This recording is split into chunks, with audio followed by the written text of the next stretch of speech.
स्वागत है आज की इस नए वीडियो में। आज हम लोग अशोक के बारे में कुछ जानकारी देखेंगे। जैसे अशोक क्या क्या कार्य किए। अशोक के मुख्य रूप से हम लोग अशोक के जो 3 अभिलेख है, शिलालेख, स्तंभ लेख और गुहलेख, इसके तीनों स्तंभ को हम लोग मुख्य रूप से याद करने की कोशिश करेंगे।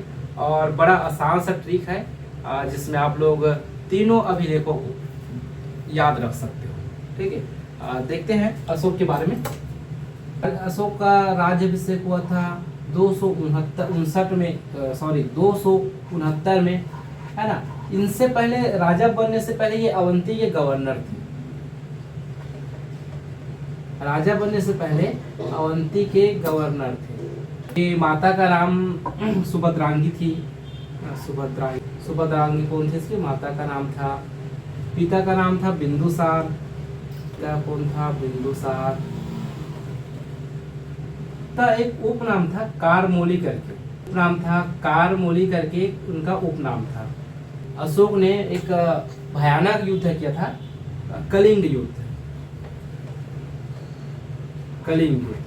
जो कब हुआ था? 261 में। अब ये अशोक के चारों पांचों चीजों को याद रखने के लिए हमारा ट्रिक होगा। तो हमारा ट्रिक होगा, उसे अच्छे से सुनिएगा। ट्रिक है, अशोक न्यू शिप में आती और अपने पुत्री सुभद्रा को बिंदी कार देकर काली नाइट में चला जाता है। ये थोड़ा डिफरेंस है, लेकिन आप लोग आसानी से याद रख सकते हो। ट्रिक क्या है हमारा? अशोक न्यू शिप में आती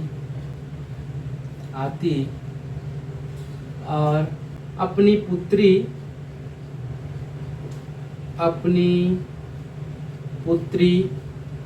सुभद्रा को बिंदी और कार देकर काली नाइट में चला जाता है। ये हमारा अशोक के सिंपल सा ट्रिक है। अशोक न्यू शिप में आती और अपनी पुत्री सुभद्रा को बिंदी और कार देकर काली नाइट में चला जाता। अब देखते हैं हमारा ट्रिक को, कि जैसे यहाँ अशोक के बारे में हम लोग याद कर रहे हैं, है ना। आती से आप लोग अवंती याद रख सकते हो। ये अवंती मतलब राजा बनने से पहले ये अवंती के गवर्नर थे। पुत्री से आप लोग पाटलिपुत्र याद रख सकते हो, जो उनका राजधानी था, है ना। यहाँ मैं लिख नहीं पाया, राजधानी था पाटलिपुत्र। ये सुभद्रा से आप लोग सुभद्रांगी करके, उनके माता का नाम है सुभद्रांगी करके, आप लोग याद रख सकते हो। बिंदी से बिंदुसार आप लोग याद रख सकते हो, उनके पिता का नाम था बिंदुसार। कार से आप लोग याद रख सकते हो कारमोली, उनके जो उपनाम था कारमोली करके याद रख सकते हो। ठीक है, कलिंग, है ना। अब ये 2 बच गया जो इंग्लिश में लिखा है। मैं इससे पहले आप लोगों को एक नेमोनिक्स करके वीडियो के बारे में बताया था, कि आप लोगों को अगर नेमोनिक्स नहीं पता होगा तो मेरा एक पूर्व में वीडियो बना चुका हूँ, जिसपे मैंने नेमोनिक्स के बारे में बहुत अच्छे बताया। नेमोनिक्स क्या होता है कि हम लोग कोई भी सन रहता है उस सन को हम लोग इंग्लिश के कुछ वर्डों से, मतलब इंग्लिश के कुछ वर्ड के माध्यम से एक सेंटेंस बनाते हैं और उसके माध्यम से हम लोग याद रखते हैं। जैसे हम लोग निम्नलिखित में क्या करते हैं, जैसे 1 के लिए हम लोग TD का यूज करते हैं, 2 के लिए हम लोग N का यूज करते हैं, 3 के लिए M का यूज करते हैं, 4 के लिए R का यूज करते हैं, 5 के लिए L का यूज करते हैं, है ना। 6 के लिए हम लोग CH, है ना, SH, CH, GJ, है ना, ये इनका यूज करते हैं। 7 के लिए हम लोग K या C का यूज करते हैं, C। और 8 के लिए हम लोग V का यूज करते हैं, या तो हम लोग F का यूज करते हैं। 9 के लिए हम लोग P का यूज करते हैं, या तो B का यूज करते हैं। और 0 के लिए हम लोग Z का यूज करते हैं, या फिर सिंगल S का यूज करते हैं। ठीक, यहाँ पे CH रहेगा डबल साथ में, और यहाँ सिंगल S रहेगा। ठीक, इस तरह हम लोग नेमोनिक्स के माध्यम से हम लोग कोई भी वर्ड को हम लोग सन में कन्वर्ट कर देते हैं। जैसे अब देखो, अशोक न्यू शिप में आती, न्यू शिप को मैंने निम्नलिखित के माध्यम से एक वर्ड से इंग्लिश के कुछ एक वर्ड सेंटेंस में मैंने कन्वर्ट कर दिया है। तो न्यू शिप का मतलब क्या होगा, जैसे एन का मतलब क्या होगा, वहाँ पे 2 ई और डब्लू है ना, इसका कोई मतलब नहीं होगा। एस एच का मतलब क्या होगा, 6 हो जाएगा। और पी का मतलब क्या हो जाएगा, 9। मतलब 269 में अशोक का राज्याभिषेक हो, तो हम लोग उसको कैसे याद रखेंगे, न्यू शिप करके। अब यहाँ देखो दूसरा कलिंग युद्ध। कलिंग का युद्ध कब हुआ था, 261 में हुआ था। कलिंग का युद्ध कब हुआ था, 261 में। अब इसे हम लोग नेमोनिक्स के माध्यम से याद कैसे रखेंगे कि कलिंग का युद्ध कब कहाँ हुआ था, नाइट में। कब हुआ था, नाइट में हुआ था। नाइट मतलब एन का मतलब क्या हो जाएगा, 2, जी का मतलब क्या हो जाएगा, 6, और टी का मतलब क्या हो जाएगा, 1, मतलब 61, 261 में। तो नेमोनिक्स तो कलिंग का युद्ध कब हुआ था, 261 में। और राजा अशोक राजा कब बना था, 269 में। इसे कैसे याद रखेंगे, अशोक न्यू शिप में आया मतलब 269 में राजा बना, और काली नाइट में लगा मतलब कलिंग का युद्ध, और नाइट मतलब 261 में। कलिंग का युद्ध कब होता है, 261 में। अब हम लोग, ये तो हो गया अशोक के बारे में। अब हम लोग अशोक के 3 जो मुख्य आलेख मिले, अभिलेख प्राप्त हुए हैं, एक शिला अभिलेख है, एक स्तंभ अभिलेख है, और एक गुह अभिलेख है। ये ये तीनों चीजों को हम लोग याद रखेंगे। अच्छा, आगे यात्रा का क्रम देखते हैं। ये छोटा सा टॉपिक है, इसके बाद हम लोग अभिलेखों को याद रखेंगे। यात्रा का अशोक अपने जीवन काल में कहाँ कहाँ यात्रा किया, उनका क्रम उनका क्रम कैसे है, उसको क्रम को हम लोग ट्रिक के माध्यम से कैसे याद रखेंगे। देखो, पहला अशोक यात्रा किया था बोध गया का। फिर दूसरा गया था कुशीनगर का। कुशीनगर के बाद यात्रा किया था लुम्बिनी का, लुम्बिनी के बाद अगला उनका यात्रा क्रम था कपिल वस्तु के बाद सारनाथ के बाद श्रीवास्तवी के बाद श्रवस्ती। देखो, यात्रा का क्रम है उनका बोध गया, फिर कुशीनगर, लुम्बिनी, कपिल वस्तु, सारनाथ, श्रीवास्तवी, ऐसे करके 6 जगह वो उसने यात्रा किया था। जिसे हम लोग क्रम से कैसे याद रखेंगे, तो इसको क्रम से याद रखने के लिए हमारा ट्रिक है,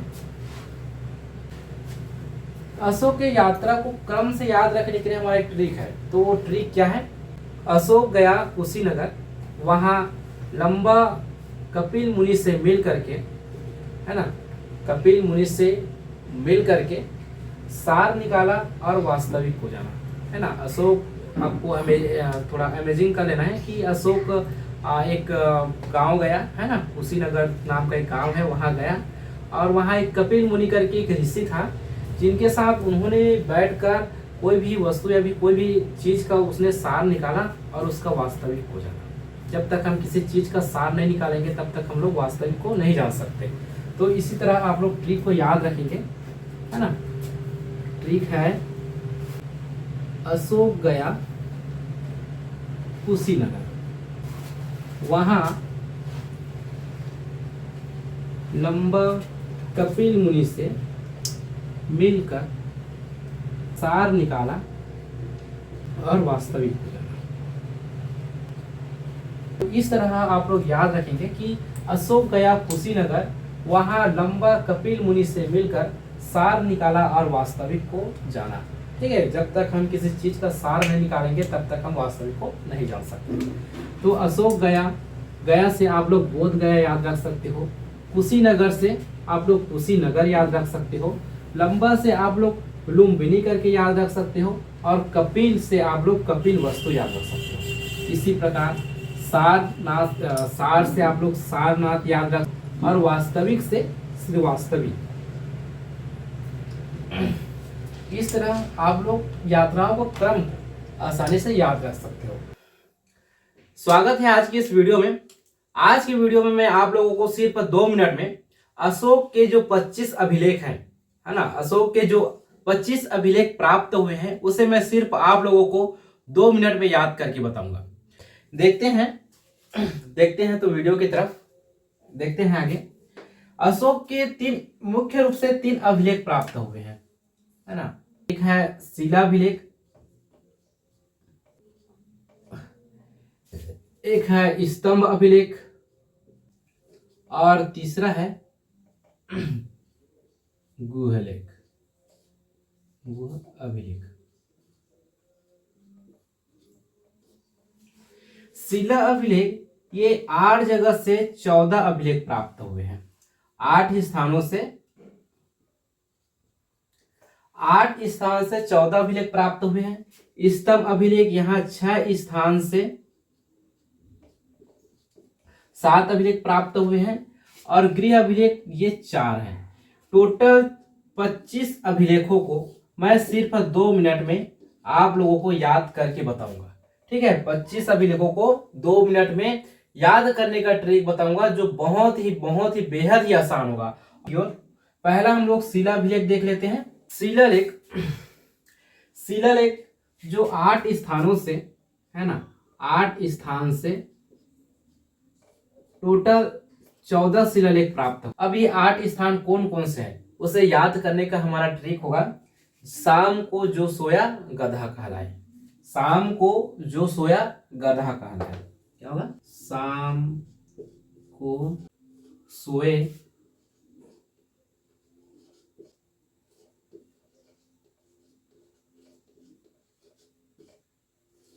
कहलाए, है ना।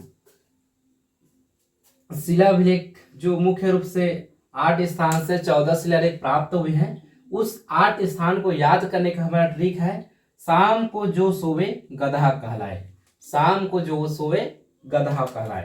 स से देख लेते हैं। स से सहबाजगढ़ी। म से मानसहरा, है ना। क से कलसी और ज से जौगड़। सो से सोपारा। ए से एर्रागुड़ी और ग से गिरनार और ध से धौली, है ना। तो स से सहबाजगढ़ी, म से मानसहरा, क से है कोलसी, जो से जौगड़, सो से सोपारा, ए से एर्रागुड़ी, ध से गिरनार,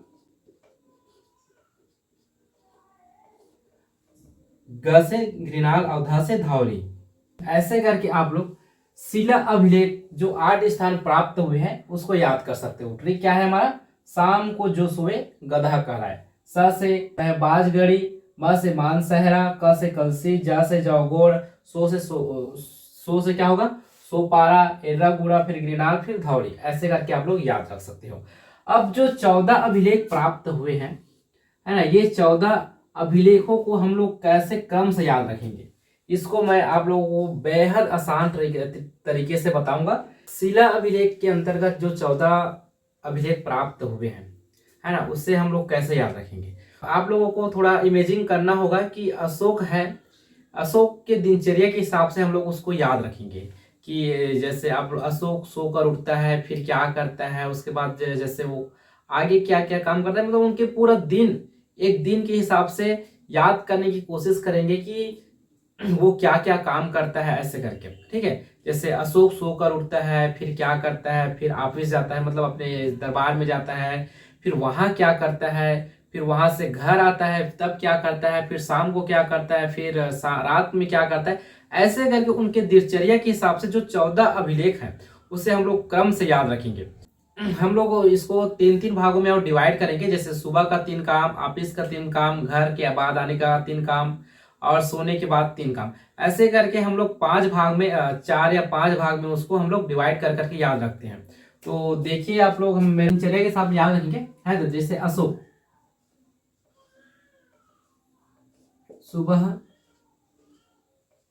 सुबह का काम 1 2 3, ठीक। अशोक देखते हैं अशोक सुबह सुबह क्या काम करता है ना। अशोक सोकर उठता है, फिर देखता है कि एक पशु की बलि दी जा रही थी, तो उसको रोक लगाता है। फिर वो डॉक्टरों से चेकअप करवाता है। चेकअप करवाने के बाद क्या करता है वो अपने ऑफिसरों को फील्ड में भेजता है। तो अशोक का सुबह सुबह काम क्या होगा? सुबह सुबह अशोक देखता है कि पशु बलि को रोकता है। फिर डॉक्टरों से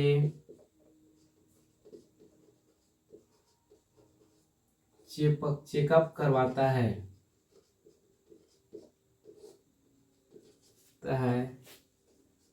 और अपने अपने अधिकारी को फील्ड में भेजता है। अशोक के 1 से जो 3 अभिलेख है उसको याद रखने का हमारा ट्रिक क्या है? तो आप लोगों को इमेजिन करना है कि अशोक सुबह सुबह सोकर उठता है और देखता है कि एक पशु की बलि दी जा रही थी, तो उसको रोक लगाता है। फिर उसके बाद वो अपने बॉडी का चेकअप करवाता है डॉक्टरों के पास। फिर उसके बाद वो अपने ऑफिसरों को फील्ड में भेजता है ना। तो ऐसा करके याद रखना है। तो पहला अभिलेख में क्या प्राप्त है? पहला अभिलेख में किसकी चर्चा की गई है? पशु बलि की चर्चा, पशु पर चर्चा। अशोक के जो पहला स्तंभ है उसमें क्या क्या लिखा गया है? पशु बलि रोग पर चर्चा, है ना। उसके बाद दूसरा जो अभिलेख है उसमें क्या लिखा गया? डॉक्टर। डॉक्टर क्या करता है? पशु और मानव दोनों की इलाज करता है। दूसरा अभिलेख में क्या लिखा गया? पशु और मानव चिकित्सा पर चर्चा, मानव चिकित्सा पर चर्चा। ठीक है। फिर अपना चेकअप करवा। तीसरा में किसकी चर्चा की गई है? तो तीसरा में उनके 3 अधिकारी कौन कौन से? राजू, युक्तक और प्रादेशिक, इन तीनों अधिकारी की चर्चा बोला गया है। और हर 5 वर्ष में अधिकारी कहाँ जाएगा? दौरे पर जाएगा। ठीक, इसकी चर्चा की गई है। तो तीसरा में क्या बोला गया है? तीसरा में बोला गया है कि जो राजू, युक्तक, प्रादेशिक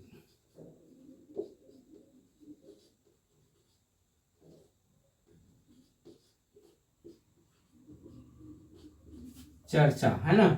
और उनके अधिकारी कहाँ जाएंगे? हर 5वें वर्ष में 5 वर्ष कहाँ जाएंगे? दौरे पर। जो इस तरह आप लोग जो अशोक के 3 अभिलेख है, 1 2 3, तीनों अभिलेख को ये ट्रिक के माध्यम से याद कर सकते हो कि अशोक क्या करता है? सुबह सुबह सोकर उठता है तो देखता है एक पशु की बलि दी जा रही थी, उसे रोकता है। फिर डॉक्टरों से चेकअप करवाता है। फिर अपने अधिकारी को फील्ड में भेजता है। ठीक, सुबह सुबह उठता है, पशु बलि की रोक, फिर डॉक्टर मतलब पशु और मानव की चिकित्सा पर चर्चा, और जो तीसरा है अधिकारियों को फील्ड में भेजता है। तो उनके जो अधिकारी है ना, उसको हर 5वें वर्ष पे दौरे पर भेजेंगे इसकी चर्चा। और उनके तीन अधिकारी रज्जु, युक्तक और प्रादेशिक, ये तीनों की चर्चा बोला गया है। अब ये तो हो गया सुबह सुबह का, अशोक का सुबह सुबह का 3 काम। अब देखते हैं अशोक का ऑफिस का काम, है ना। अशोक का ऑफिस का काम, है ना। ऑफिस में भी अशोक 3 काम करता है, 4 5 6, है ना। चौथा, पांचवा, छठवा अभिलेख। अब अशोक के ऑफिस का काम देख लेते हैं। जब अशोक गया अपने ऑफिस में तब सभी तरफ अशांति, शोरगुल हो रहा था, है ना। तो चारों तरफ वो शांति फैलाता है। फिर अपने कैबिन में जाकर कुछ नए स्टाफ की भर्ती कराता है। फिर अपने सभी कर्मचारी को बोलता है कि कोई भी मेरे को रिपोर्ट, है ना, कभी भी दिखा सकता है करके। ऑफिस का काम 3 काम देख लेते हैं, है ना। ऑफिस में अशोक ऑफिस गया। ऑफिस में शोर बंद कराकर, है ना, चारों तरफ शांति फैलाई। फिर अपने कैबिन में जाता है। फिर नए स्टाफ की भर्ती। फिर कैबिन में जाता है और नए स्टाफ की भर्ती करता है। फिर सभी लोगों से बोलता है कि कोई भी, फिर सभी कर्मचारी को बोलता है कि फिर सभी कर्मचारी को बोलता है कि रिपोर्ट कोई भी कभी भी मुझे दिखा सकता है करके। फिर सभी कर्मचारी को कभी भी दिखा सकता है रिपोर्ट को।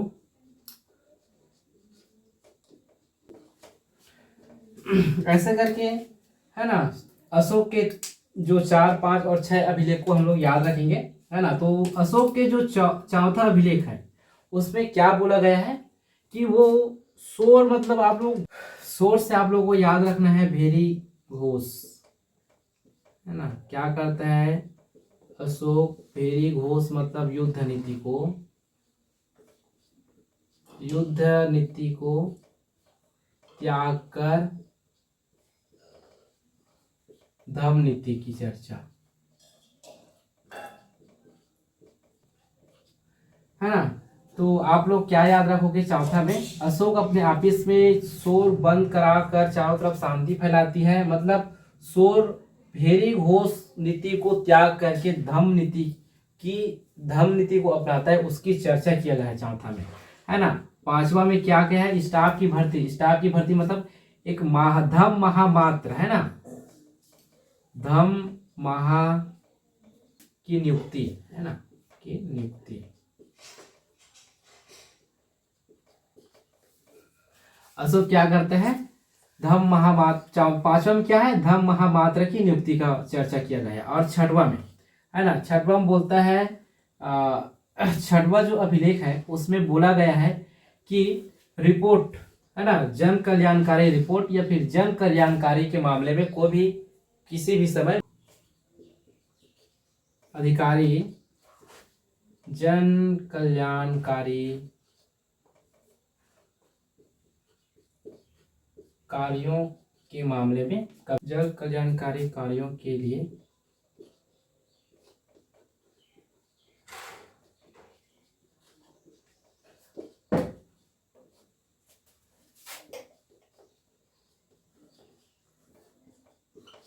मिल सकता है, ठीक है। अशोक का अब ऑफिस का 3 काम देख लेते हैं, मतलब चौथा, पांचवा और छठवा अभिलेख, है ना। अशोक अपने ऑफिस में जाता है, वहां चारों तरफ शोर होता रहता है, उसको चारों तरफ शांति फैलाती है।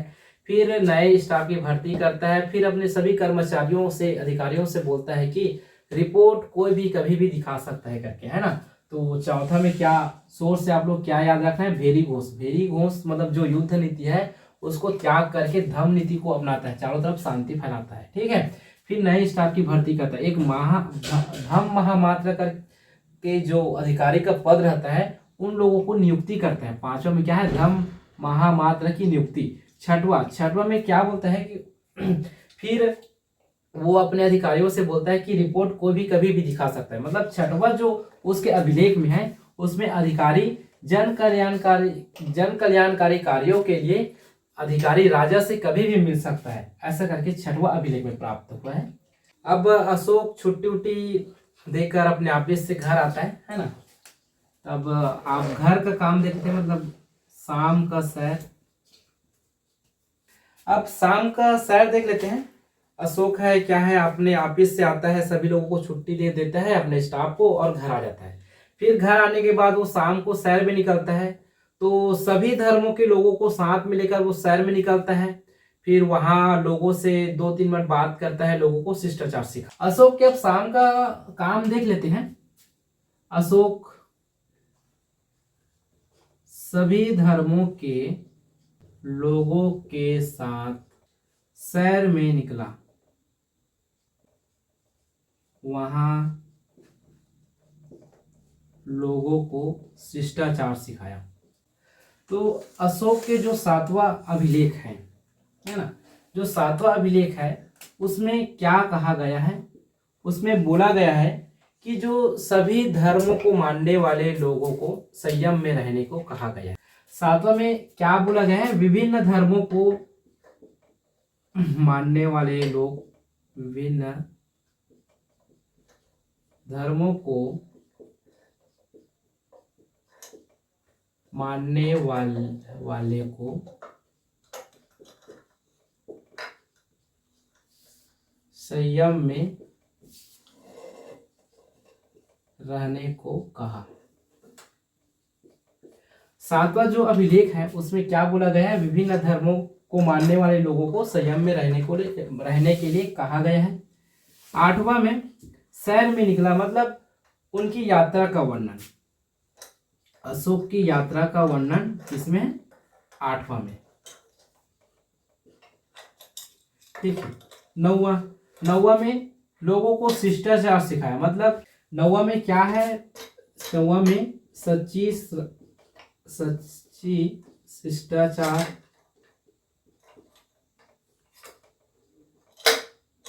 और सच्ची भेंट का वर्णन, भेंट का चर्चा है ना। तो अशोक के जो 3 काम, शाम का 3 काम देख लेते हैं, 7, 8, 9। वो पहले सभी धर्मों के लोगों के साथ शहर में निकलता है, फिर वहां शहर में निकलता है, फिर वहां लोगों को शिष्टाचार सिखाता है ना, दौड़ते दौड़ते जॉगिंग करते करते। तो 7वां में क्या बोला गया कि विभिन्न धर्मों के जो लोग मान रहे हैं वो लोग संयम में रहने के लिए कहा गया है। और 8वां अभिलेख में उनकी यात्रा का वर्णन किया गया, शहर में निकला मतलब उनकी यात्रा का वर्णन किया गया। और 9वां में वे सभी लोगों को शिष्टाचार सिखाया, मतलब वो सच्ची शिष्टा और सच्ची भेंट का वर्णन 9वां अभिलेख से प्राप्त होता है। अब अशोक क्या है, जॉगिंग वॉगिंग करता है, लोगों से बात करता है, फिर वो घर आ जाता है। घर आने के बाद खाना वाना खाता है और सोच जाता है ना। तो रात का काम देखते हैं अशोक का, रात का खाना और आराम। ठीक है, रात का खाना और आराम। ठीक, मतलब 10वां अभिलेख शिलाभिलेख है ना, 11वां शिलाभिलेख और 12 शिलाभिलेख। ठीक, 3 यहाँ भी देखेंगे हम लोग। तो रात को अशोक क्या करता है, खाना वाना खाता है ना, और उसके बाद दान वान देता है, फिर मस्त सो जाता है। तो उनका रात का खाना और आराम देख लेते हैं। अशोक रात को क्या करता है, अशोक रात को खाना में नाम और यश का भूख मिटाता है और दान देता है और नारियों को सम्मान देकर सोने के लिए चला जाता है। तो उसका रात का 3 काम देख लेते हैं, है ना। क्या करते हैं अशोक, नाम और यश का भूख मिटाता है,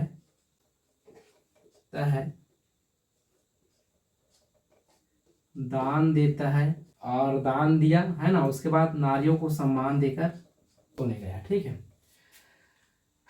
अशोक रात में नाम और यश का भूख मिटाता है, फिर दान देता है और नारियों को सम्मान देकर कि आपने खाना वाना बहुत टेस्टी बनाया, अच्छा लगा, ऐसे करके नारियों को सम्मान देता है और सोने के लिए चला जाता है।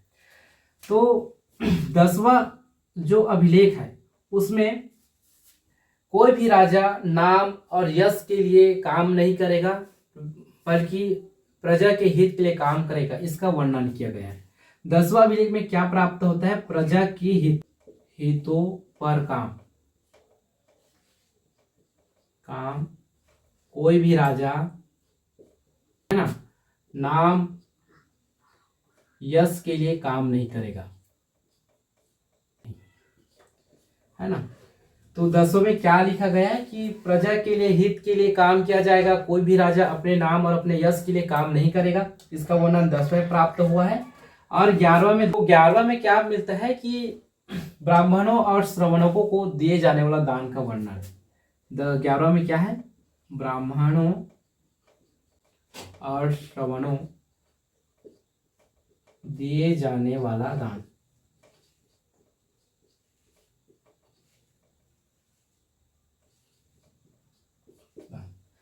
ग्यारहवां जो अभिलेख में उसमें क्या प्राप्त हुआ है, ब्राह्मण और श्रवणों को प्राप्त दिए जाने वाला दान, है ना।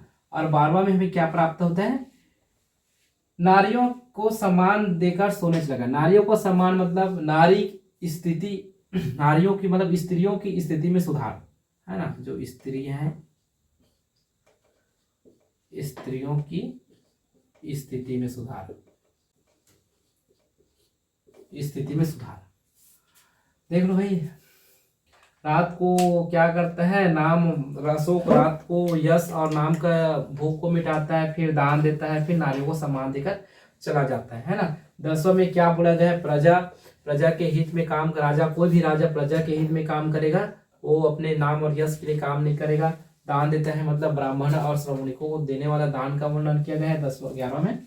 और 12वां में नारियों को सम्मान देकर सोने जाता है, मतलब नारी जो स्त्री है, स्त्रियों की स्थिति में सुधार, एक इसमें है 12वां में। 5वां देखते हैं ना, अब आगे देखते हैं। अब रात को खाना ना खाता है और क्या करता है, सोने से पहले, सोने से पहले, ठीक, मतलब 13 और 14। अब सोने से पहले अशोक अपने युद्ध में जो पाप किया रहता है उसको याद करता है और लोगों को क्षमा मांगता है और मैसेज देता है।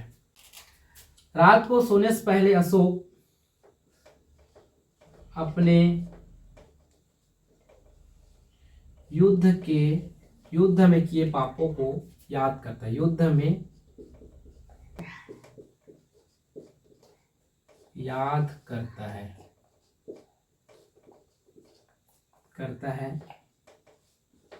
फिर लोगों से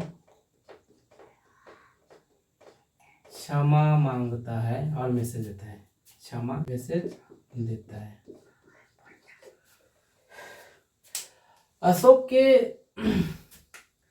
जो 13 अभिलेख में है उसमें युद्ध में किए पापों, मतलब जो कलिंग का युद्ध है वो 13 में प्राप्त होता है। कलिंग युद्ध का वर्णन, कलिंग युद्ध का वर्णन 13 में। और 4था में लोगों को क्षमा मांगता है और मैसेज देता है। अब 14 में अशोक क्या करता है, लोगों से क्षमा मांगता है ना, लोगों से क्षमा मांगता है और धार्मिक जीवन जीने के लिए प्रेरित करता है।